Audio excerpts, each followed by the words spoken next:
Ang unang hakbang sa pagiging immortal ay magsisimula na. Handa na ba kayo, Champions Arena?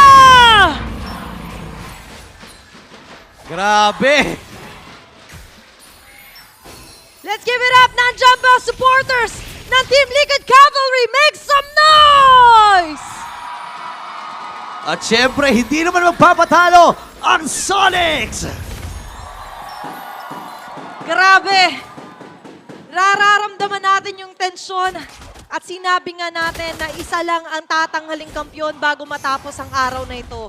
Pero balikan natin muli dito sa Sonics or Onyx, ilalabas si King Kong yung kanyang Lancelot. Mukhang ito yung pinaghandaan ni King Kong sa buong regular season. Lumabas yung weakness ng Onyx Philippines, yung inability nila na i-flex si King Kong na kapag umabot ng second phase at wala na silang jungle hero, doon sila napupuruhan. Pero ngayon may sagot sila laban sa Liquid Philippines. Lancelot pa sa harap ni Carl TZ. Yun nga eh, imaginein mo Carl Tusok, pinapakitaan mo ng Carl TZ. Sobrang iconic talaga ng hero na yan. Meron pa nga siyang skin, di ba? Ng Tusok. Kanya pa yan. Sa kanya nahahalin tulad di ba? Kumbaga may Filipino translation yung teasing nga, sabi ni Chantel, tusok talaga yon. Pero ngayon, nakita natin yung harapan. Of course, onto the top lane, kailangan din natin bantayan dito si Kelra at si Hoeb. Alam naman natin si Kelra, may MSC title to. Meron siya pinangahawakan experience, pero para sa TLPH, ito yung mailap sa kanila Midnight eh. Oo, ilang seasons, ilang taon, ilang MPL yung kinuha nila para masubukan ni Carl yung MSC title. Pero ito, Sanford. Ayun na, magkakasubukan. Phantom Execution and Tornos from King Kong. Pero lalayo na muna dito ang Team Liquid Philippines. First turn will actually available na at sisimula ito ng Onyx. Yeah, it's all about the attendance na nga lang din doon. Pero may namumuong tensyon, Sanford with Dark Wave at Carl TZ uuntog doon. Ayun na, nabangga, Feather Airstrike, atras kagad Super Prince. Wala pa siya level 4 dito, pero nauna ang first blood para sa Onyx Philippines. Si Chanji kagad ang napatay. Kaya naman sumama na kagad si Guerra. Kailangan niya ng tulong. And this time ay namatay si Sanford sa laban na yun. Family Sunday! Ano kagad nag-family bonding? Yung super family, imagine mo yung gold lane nasa turtle, first turtle. Ayan na, wait lang hindi pa pala tapos no kasi nakuha din ng Onyx Philippines yung unang pagong habang si Carlito ay binababara ng grab King Kong again ang makakakuha. Di pa tapos! Pumasok na rin si Busco, meron siyang sipa. Nabitawan na nga kagad at sakto yung target kasi si Sanji ang hinabol pero wings by wings para makatakas ng Sanford. Nakabawi din. Grabe naman, 3 minuto pa lang 1 minute sila nagsuntukan doon.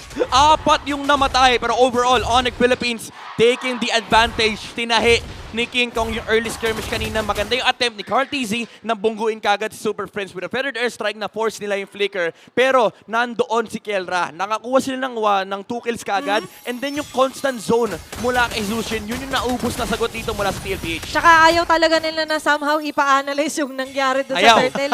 Imaginein mo, Turtle, nagkaroon ng triple na score on to kill score ang Onyx. And for TLPH, may tila ba nag-audition din sila. Isa-isa silang pinabagsak. But checking onto the rotation naman, mamaya pa natin expect talaga, especially onto our Infinix in-game equipment, di pa naman settled yung kanilang mga first items. Yep. Ano pa naman, chillax pa ang mga Onyx peeps dito kasi late game pa technically yung timing nila. Pero for TLPH, malaking concern to kasi you have this lineup na supposedly dapat gana ng early to mid game with the Baksha and Matilda combo. You're supposed to give space for the Granger na kapag umabot sila sa Skypiercer timing, malaki yung advantage na nabuo nila. But so far, Onyx Philippines is the one holding that advantage. Yeah, and gusto ko lang balikan yung sinasabi mo about sa rotation. No? Kung titingnan natin at ikukumpara ang Onyx Philippines sa TLPH, talagang malaki ang kalamangan ng TLPH dito. Imagine mo, meron kang Matilda na pwede mag-guiding wind kung saan papunta. Si Sanji naman lilipad-lipad lang para munting ibon. At ito namang si Carl TZ, gugulong-gulong lang. So kahit saan sila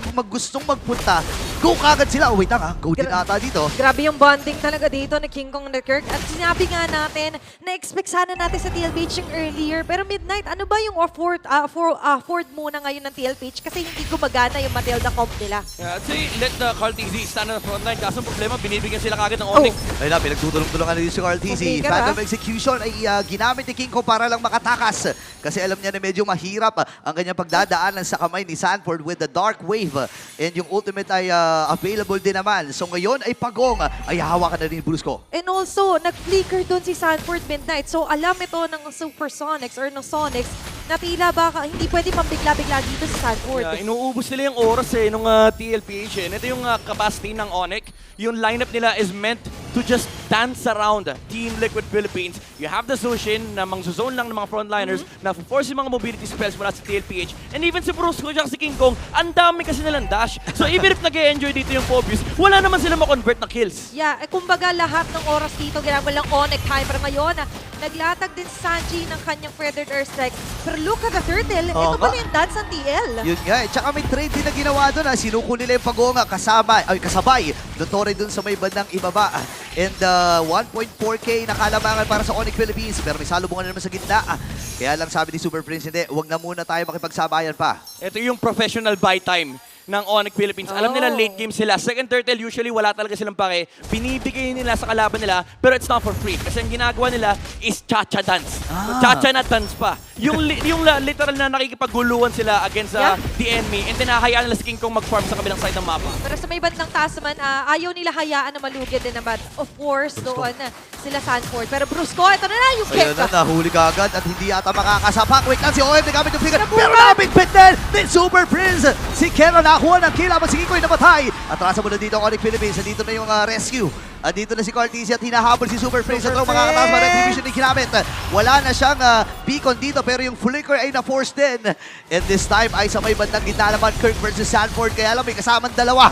Ngayon makakatakas ba? Ihinatid din paatras. Dito si Sanford. Grabe yung atras sa mountain ng dalawang team na to ha. Pwedeng umabot ng Riyadh yung lipad dito ni Sanford. Pero again, Onyx Philippines, even though namatay si King Kong, nawalan siya ng puncture under the tower, nakakuha ng kill na naman si Kelra and si Ohib din yung namatay. So this is just TLPH's timing closing down. Kasi for Onyx Philippines, masaya sila sa trade na nakukuha nila kasi nakaka-farm si Kelra. And somehow, tug of war pala yung nangyayari dito.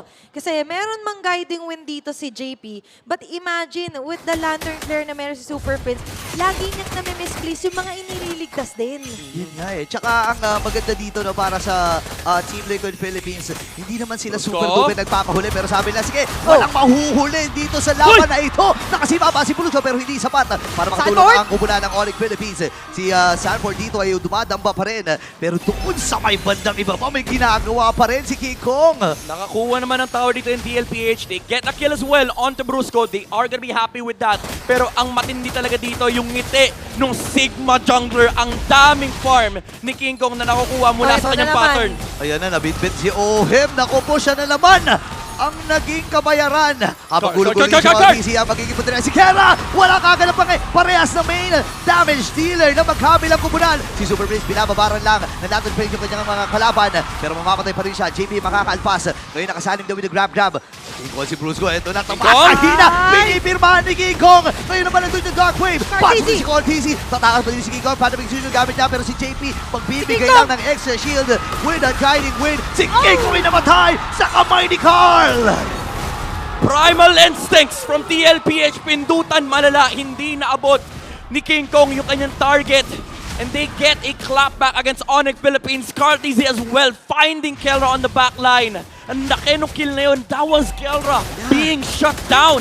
And with that clash alone, extended clash yun na-eliminate nila yung gap na meron kanina ang Supersonics. Yep. Pero ngayon, babalik tayo. First Lord na kanilang pinagkakaguluhan dito, Burrito. Ayan na, nakuha na yung unang Lord ng laban. Brusco naman. Ang magiging target, hinahabol ni Ohim. Pero doon sa kabilang panig, si Kirk ba ay nagamit na rin yung kanyang spread. Hahabol si Cartesi. Meron ba siyang grab? Yes sir, pero go nga ba? Ang Onyx Philippines dito hindi kasi babasagin lang din yung Torre sa gitna. TLPH getting good recovery from Onyx Philippines. Ohib getting a lot of kills na pampapawi niya rito ay nakinagandahan dyan. May mga numero yung Sky Piercer niya ngayon. So for Onyx Philippines, hindi na sila ganun kasaya kapag mabababa na yung mga HP nila kasi kahit makipagsayawan sila, isang baril lang, isang kalabit lang ng bala mula kay Ohib ay pwede sila maging kwento. Nung una talaga, to be honest, diba, TLPH, nag-struggle sila na pagganahin nga yung Matilda onto the early facing.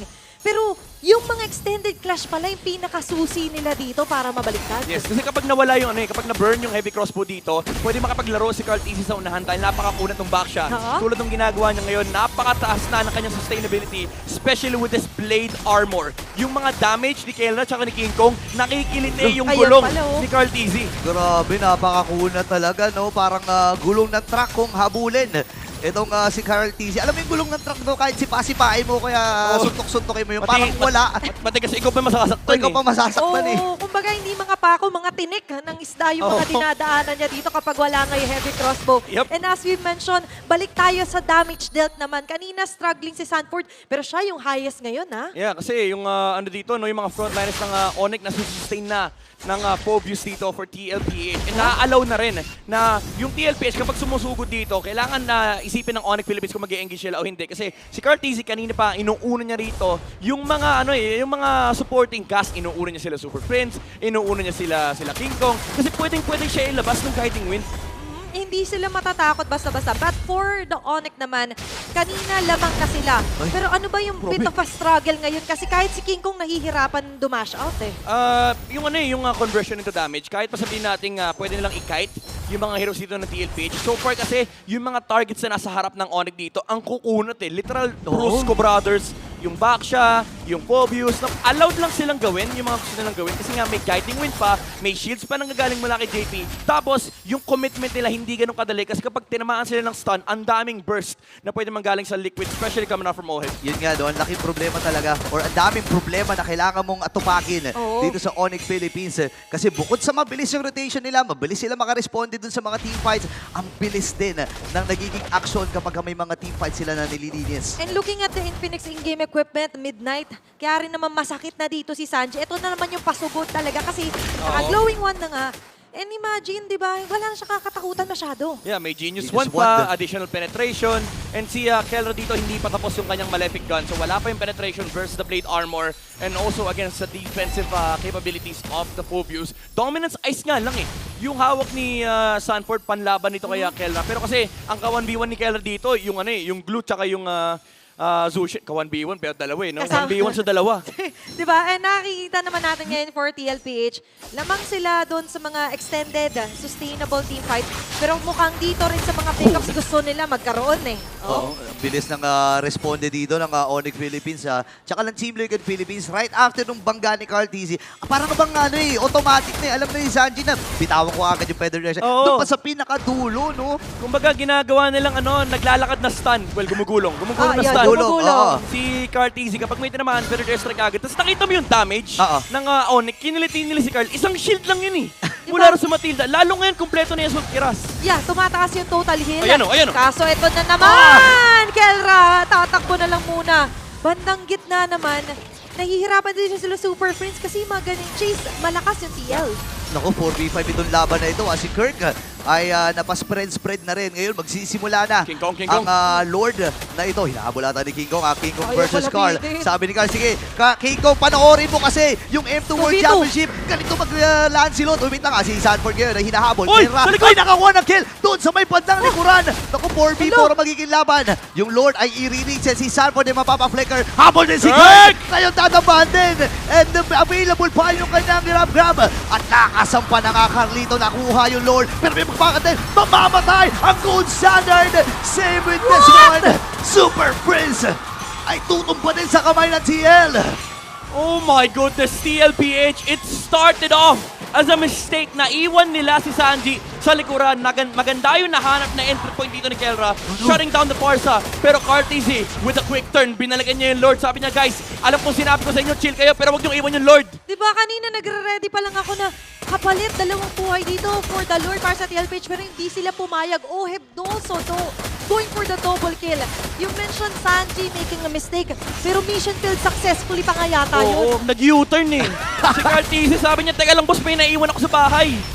Bumalik bigla no? Pero mabilis din lang naman na matutunaw ng Onyx Philippines yung Yeah. Lord na dumamba doon sa may bandang itaas ngayon. Round number 2 ba? 2.7k ang gold lead. Yeah. And JP at itong si Carlito, sila lang talaga yung umaabante at gugulo sa Super Fam. Pero Midnight, they're getting the right target. Naabot na nila si Sanji pero bakit struggling pa rin ngayon na yung Onyx? Wala, nung dumating yung gulong, ang hirap eh. Kumbaga si Kellet sinusubukan niyang butasan, pero sabi nga ni Burrito kanina, kahit anong sipa mo, wala eh. Hindi mo mabutas, napakakunat nung back siya ngayon. And imagine, 2v3 yung laban kanina sa Lord. Medyo malayo na si King Kong, kaya hindi na nakuha yung Lord. And nandoon na si Carl TZ, hindi na siya nagkamali. Na-retry niya na yung Lord this time around. And this puts a big advantage to the side of TLPH kasi ngayon hawak nila yung mapa.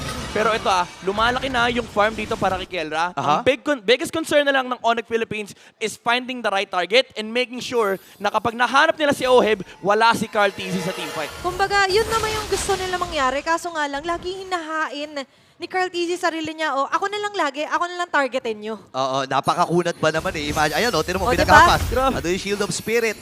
And nagpapasalo lang tinan mo, Thornlose ay nagamit din ni King Kong. And hindi man lang bumabakat dun Ayan na sa naman. HP bar ni Carl. Ayun, hinil lang pabalik. Diba? Ayun na nga yung kill. Ngayon, Sanji, pwede rin gamit. Si Carl kata magiging target nila dito. Nakasama naman yung grab. Pero gugulong-gulong din si Carl. Si Carl! Ay, pinuntahan agad si Carl pero kailangan tumakas. Grabe! Kaya lang nakakuha din ang kill.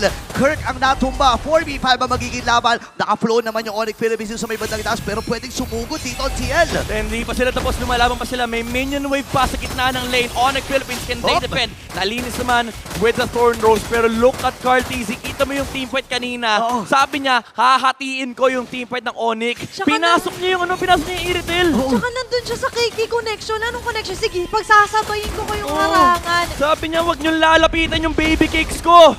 Tama rin naman. Carl TZ 2025, ready na sa mature roles. Grabe ka naman, Carl. Napaka-clingy mo naman. Ayaw mo na may tumatabi sa baby cakes mo. Okay lang yung pagiging seloso niya dito ay gumagana. Naging selfish man, pero pumapabor kasi to para sa Team Liquid at ngayon. Very selfish approach din talaga yung ganun kasi alam niya, for the Onyx Philippines, walang shredder. Oh, tsaka na-realize ko, sabi niya, tatlo tayong K.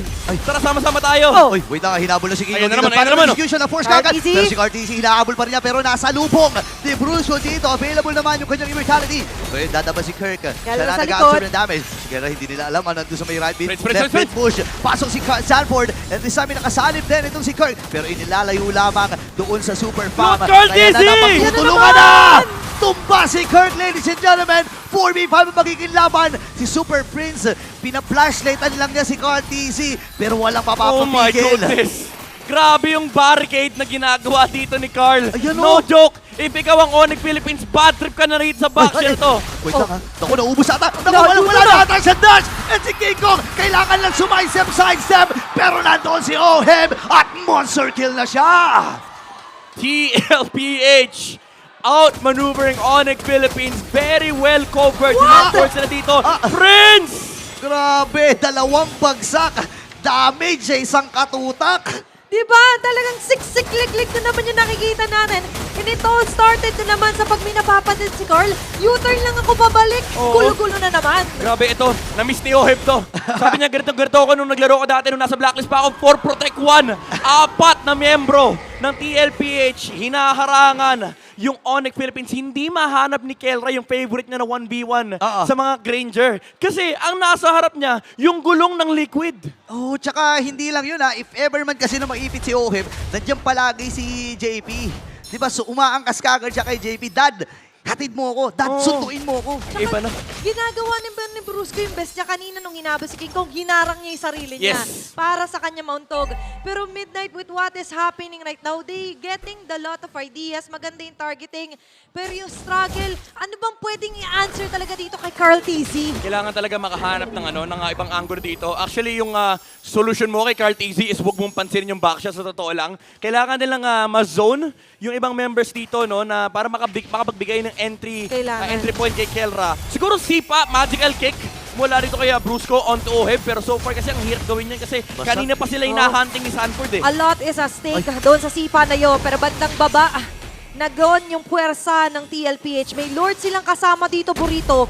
Mukhang makakabasag na naman sila ng tore. Hindi makalapit yung mga miyembro dito ng Onyx Philippines. Pero sumama na rin si Sanji. Sugot. Nilayo pa yung position na yun. Ngayon si Bruce Herman kailangan matras. Papasok si King Kong dito pero baba na ng kanyang buhay. Namatay na kagad si Monster Mage. Lord na available pa. 4v5 magiging laban. King Kong pinipilit lang dumipensa. Same with Brusco. Si Sanford ay buhay pa rin. Nagtatalon na. And this time ay makakasalib din itong si Kirk. Ilalayo mo na din ng Team Liquid Philippines. And si King Kong busy lamang siya na yung mga wave. Ang kakapal pa ng mga minions dito. Ngayon si Pedro Tracy nagamit din ni Sanji. At kailangan Oh, inumayo. Kiko! Pero si Kiko ay nakapitas din ng isa. na. Kirk, nagiging ano na siya dito. Sinasalo lang niya lahat ng mga bala mula kay Oheb. Lalayo muna dito ang Team Liquid Philippines at upos sa mga base turrets. Makaka-defense pa ang Onyx Philippines. Magandang play mula kay King Kong, shutting down Sanji. Actually, 3 yung nag-try. Yeah. Mapatay yung Farsa. Try and try until you succeed. Nakuha naman nila yung kill dito kay Farsa, pero super commendable nung pwestuhan ni Oheb. Tama. Hindi siya nag-overextend. Nandun lang siya sa likod ni Carl. Nasa likod siya ni Sanford. And lagi naka-ready yung guiding wind. Katulad yan na sinabi mo, you have to look at it at a different angle. Nakuha ni King Kong yung magandang angulo nga doon. Kung 3 na kayong sumubok, akong pangatlo, this is going to be the charm, kumbaga. At ngayon, for TLPH, sabihin man nating nasimot nila yung base, pero medyo delikado na nare-reach that far si Sanji. Yeah, kumbaga ano pa may nakikita ng butas dito ni King Kong nilaro, pero konting error na lang ay actually yun yung nakakatakot na for Onyx Philippines. Pag nagkamali ka pa, base na lang yung naiiwan. Oh, ang hirap nito no para sa Onyx Philippines pero hindi pa rin imposible. Nakikita na natin yung damage ni King Kong and yung right targeting mula doon sa kanyang mga puncture, tornos, phantom execution. Sobrang hirap kalkulahin yan kasi once na hindi ka makatama doon sa puncture mo, mahihirapan ka ng makaalpas lalo na. Sama-sama palagi ang TL. And you mentioned nga na hindi na nila afford yung errors man yan or window na ibigay sa TLPH kaso ipo-force na naman nga yata ito! Ayun na, sumama na kagad ang Team Liquid Philippines at diretso na sa kanilang stampede. Sanford dito, sinasalo lang yung damage. At alas mula Super Freeze, ang baba ng buhay, down to 40%. Pero si Cortese, medyo Nahanap pumupunta dun sa kabilang street, pre. Hinaharap niya si King Kong, pre!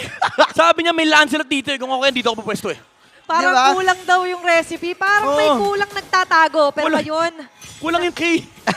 Oo nga, no? Pinilang. Kasi 3 yung K eh. Ando si Kirk, napatay na natin si Kirk. Oo. Si Kelra, nakita na natin. Ba't parang kulang ng isang K? nasan yung King Kong, di ba? At tama naman yung hinala niya. Maganda yung ID dito for TLPH. Hindi sila nakakampante hanggat di nakikita sa mapa sa King Kong. Pero yung lore dito ay masesecure ng Team Liquid. Yeah, masyadong malayo si King Kong doon at feeling ko ibinigay na rin talaga ng Onyx. Ang sinecure lang nila doon ay dapat wala nang mapitas at mapatay pa. Ito pa yung malalasyncable yung waves. 3 yung pwede nilang isync dito. May naka-hold pa sa may middle lane. Pwedeng pwestohan ng Liquid Philippines dito yung bot as well with Cartese kasi may mobility siya para makahabol. Hala. Hindi lang na-clear yung wave sa mid. So, mauuna nang pumasok yung sa baba. Pero tingnan mo si Cartese nandun sa base. Ayan Ayan na na. naman. Medyo yung U-turn dito, ang ibang mga members ng Onyx, pero mamarcha yung Lord na dadadala na Team Liquid! Aray! Kupo, napakababa ka ni Super Brains. Kaya papasok din si Kirk. Kalahati ang kanyang buhay. Bruce kayo matras na rin. Habang si King Kong pinipili niya din si Oem at si Sanji. Kaya lang masyado maganda ang posisyon. Pop yung game ni Brusco. Gugulong na si Carl. Sino mag-iipon niya? Ngayon nabit-bit ni Super Brains. Si Brusco ay namatay. Isa na kakanalapat humba. Hindi nila maabot King Kong! si Sanji King Kong! at si Oem. At makakadalawa na si Oem. King Kong as well ay tutumba. At ang Cavalry ang kukuha ng Game 1. A great start para sa Cavalry, taking that first game win for our Grand Finals. UB Express ang pinakita sa atin ng Liquid. Sang malaking tanong,